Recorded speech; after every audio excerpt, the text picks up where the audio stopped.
Welcome to my channel, The Drama Discussion. Today I'll be discussing some amazing office romance K-dramas which says amazing stories. So without further ado, let's get started. Number 1, Queen of Tears. The series depicts the crisis and rekindling of love between Hong Hae-in, a third-generation chaebol heiress of Queen's Group, and Baek Hyun-woo, the son of farmers from Yongduri, and their 3 years of marriage. A miraculous love story is told where married couple Baek Hyun-woo and Hong Hae-in go through a crisis. Baek Hyun-woo works as the legal director for conglomerate Queen's Group. He is the most successful person to have come from his hometown village of Yongduri, and he is the pride of that village. Number 2, Business Proposal. Shinhari is a single woman who works for a company. She has a male friend who she has had a crush on for a long time, but she learns he has a girlfriend. Shinhari feels sad and decides to meet her friend Jin Young Seo, who is the daughter of a chaebol family. Jin Young Seo then asks Shinhari to take her place on a blind date and even offers some money for her time. Shinhari accepts her friend's offer. She goes out on a blind date as Jin Young Seo with the intention of getting rejected by her date. When she sees her blind date, Shinhari is dumbfounded. Her blind date is Kang Tae-moo. He is the CEO of the company where she works. Kang Tae-moo is the CEO of a company that his grandfather founded. One day, his grandfather informed him of an upcoming blind date that he set up for him. Kang Tae-moo is a workaholic, and he is annoyed that his grandfather sets up blind dates for him. He decides to marry the next woman whom he meets on a blind date so he won't be disturbed by his work anymore. That woman is Shinhari, but she is pretending to be Jin Young Seo. On the following day, Shinhari receives a phone call from Kang Tae-moo. He asks her to marry him. Number 3, Strong Girl Bong-soon. Do Bong-soon is a petite, unemployed woman who is honest and kind. She appears little and sweet on the outside, but she is in fact very, very strong. For generations in her family, the women have been gifted Herculean strength to use for the greater good. If abused, however, their power will be taken away. Whilst standing up for herself after gang members bully her, she finds herself approached by Ahn Min-hyuk, the handsome and somewhat childish CEO of Aimsoft, a gaming company. Ahn Min-hyuk, who holds a great distrust towards the police, witnessed the whole exchange of Bong-soon's superhuman strength and now wants to employ her as a bodyguard after being threatened by an unknown enemy. Min-hyuk falls in love with super strong Bong-soon at first sight, but there's a catch. Bong-soon has eyes for someone else, a police officer and childhood friend, In Guk-do, whom she has known since high school. When chaos ensues after a series of kidnappings in Do Bong-soon's hometown of Dobong-dong, Dobong-gu, Bong-soon must decide whether to use her strength and stand up to evil, or play it safe and keep her powers hidden from the world. Combined with the love triangle she faces between In Guk-do and Ahn Min-hyuk, as well as having to keep Min-hyuk safe, Bong-soon's life is thrown into turmoil. Can she use her strength for the greater good, or will it prove in the end to be too much? Number 4, King the Land. Ergo one cannot stand fake smiles. When he meets Cheo Sa-rang, her sincere smile is at the ready. The pair seek to create happy moments where they can smile brightly at each other.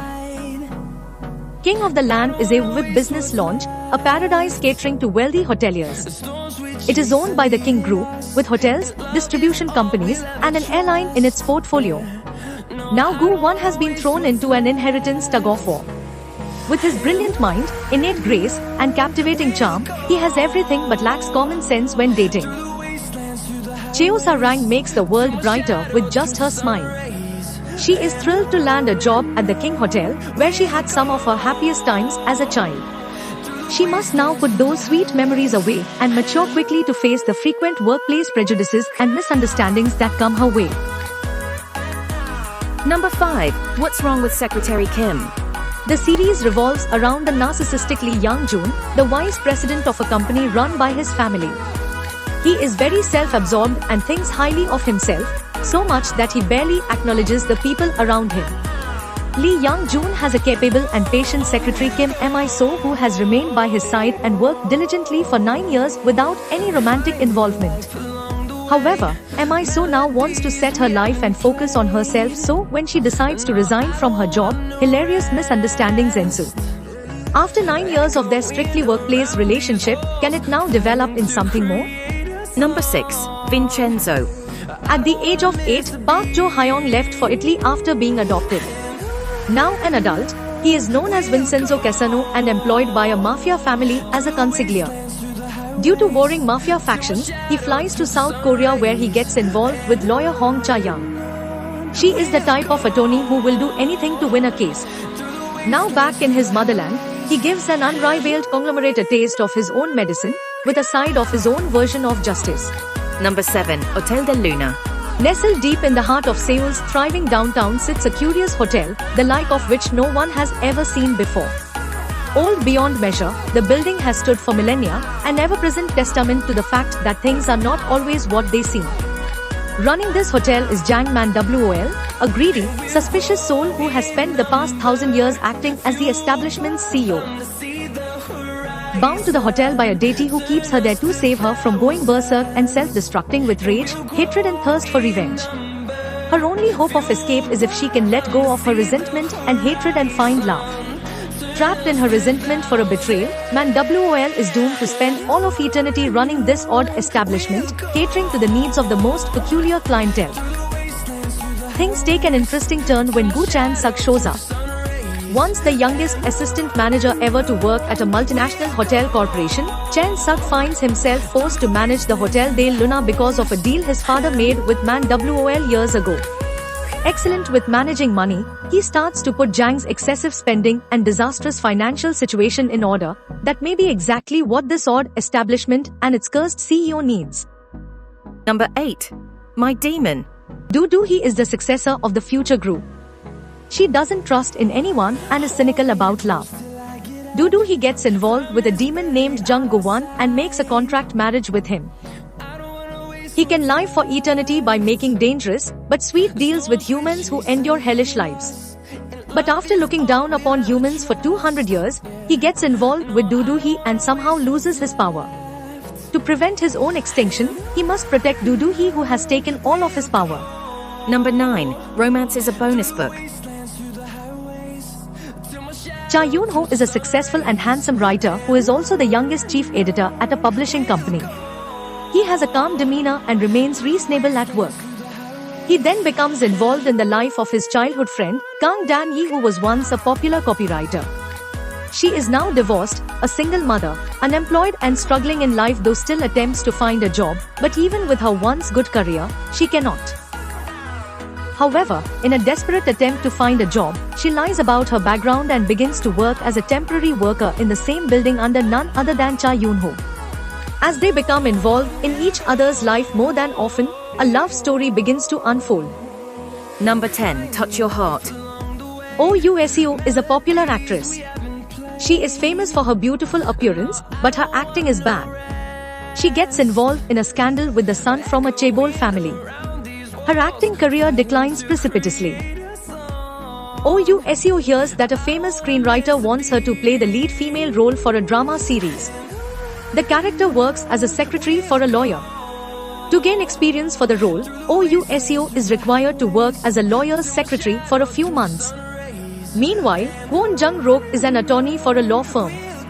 He is arrogant and cold-hearted. One day, his boss asks Kwon Jung-rook to let actress Oh Yoo-seo work as his secretary for 3 months. He is not happy about the situation, but he has to accept. Number 11. She Would Never Know. Yoo Song-ah works as a marketer for a cosmetics brand. She enjoys her job and dreams of launching her own brand someday. Chae Hyun-seung is a fellow marketer who becomes attracted to Yoo Song-ah. He tries to develop a romantic relationship, but Yoo Song-ah rebuffs his advances, not wishing to date younger men. Number 12. Her Private Life. A dedicated professional, Suk Deok-mi lives for her work as an art gallery curator. Devoting herself to her work, she is exceptional in every way, save one. Beneath that cool, professional facade, Deok-mi carries a dark secret. A secret she desperately wants to keep from the world. A secret that has driven lovers away. a secret that rules every moment of her personal life. Suk Deok Mi is the ultimate Cha Xian fangirl. The devoted manager of a Xian fan site, Deok Mi eats, breathes, and sleeps for Xian. He is her sun, her moon. Her entire universe revolves around him. This is the secret Deok Mi must hide from the world. And hide it she does. At least until Ryan Gold, the art gallery's new director, saunters into her life. A once famous painter, the former artist turned director considers himself an indifferent being, unconcerned with the lives of others. But when he uncovers Deok Mi's secret, everything changes. Number 13, My Secret Romance. Cha Jin-wook is a son from a wealthy family who runs a large company. He usually only pursues short-term love, but when he meets Lee Yo-mi, who has never had a boyfriend before, he changes. In a dating world full of busy people who tend to flirt and chase some relationships rather than having meaningful connections that allow them to show their true feelings, this couple has a one-night stand. They meet again 3 years later, whereupon they kick off a shaky push-pull romance that'll keep them on their toes as they fall in love. Number 14, She Was Pretty. As a young girl, Hae-jin was impossibly cute and lived a comfortable life with her wealthy parents. Since entering her teens, both her looks and fortunes have drastically changed. She currently lives rent-free with a friend and is a part-time clerk at a convenience store. Out of the blue, Suk Joon, her childhood friend, contacts her and suggests they meet. He is unaware that Hae-jin recently spotted him and knows how fit and handsome he had become. Not wanting to disappoint him, she insists her pretty best friend go in her place. What could go wrong? After landing a full-time job, Hae-jin is surprised to find out that Suk Joon is her boss. To add insult to injury, he is treating her with nothing but disdain and contempt. This is not the friend she fondly remembers, so she goes about hiding her true identity from him. Number 15, Radio Romance. Song Joo-rim is a radio program writer who isn't exactly talented in writing. She's got the passion, initiative, and drive, but due to her lack of writing skills, she still remains an assistant writer. When she was young, the radio was the only thing in the world that she could share with her blind mother. She was consoled by the sounds of the radio and loved it more than anything, so she became a writer. When her radio program is on the verge of cancellation, she succeeds in casting top actor Ji Soo-ho, who can't do anything without a script. Number 16, The Bride of Haebaek. Yoo So-ah is a pragmatic neuropsychiatrist who carries a tremendous financial burden to run her own practice. Her family has been tasked with serving Haebaek, a reincarnated water god, for many generations, and So-ah is forced to do the same. Haebaek starts to develop feelings for So-ah, but he has competition for her heart from Ho-ye, the CEO of a resort company, who clashes with So-ah over a piece of land but then falls in love with her. Mura is a goddess from the Water Kingdom who has been living on Earth for hundreds of years. Working as an actress, Mura loves Haebaek and doesn't appreciate So-ah stealing him away from her. Meanwhile, Byryum is a wine god who has always had a one-sided crush on Mura despite knowing her feelings for Haebaek. Can a relationship between a mortal female and a god have a future? Number 17, The Midnight Romance of Hagwon. After resigning from a big company, Lee Joon-ho returns to the academy where he'd studied, this time as an instructor. He's motivated by his lingering fixation on his first love, academy teacher Seo Hae-jin. Seo Hae-jin has been a Korean language instructor for the past 14 years. She became a star after the legendary incident labeled Miracle of Daichi. Just when her life begins to feel settled, former pupil and troublemaker Lee Joon-ho, whom she'd helped get into a prestigious university 10 years previously, shows up and stirs up chaos. Number 18, Crazy Love. No Go-jin is the most popular mathematics instructor in the private education field and the CEO of GoTop Education. Even though he has only a high school level education, he has achieved all of his success due to his extreme intelligence. He seems like a perfect man with a handsome appearance, high IQ, and wealth. He is also narcissistic. One day, he is suddenly warned that he will be murdered. Lee Shin-ae works as No Go-jin's secretary. She is a diligent and responsible employee.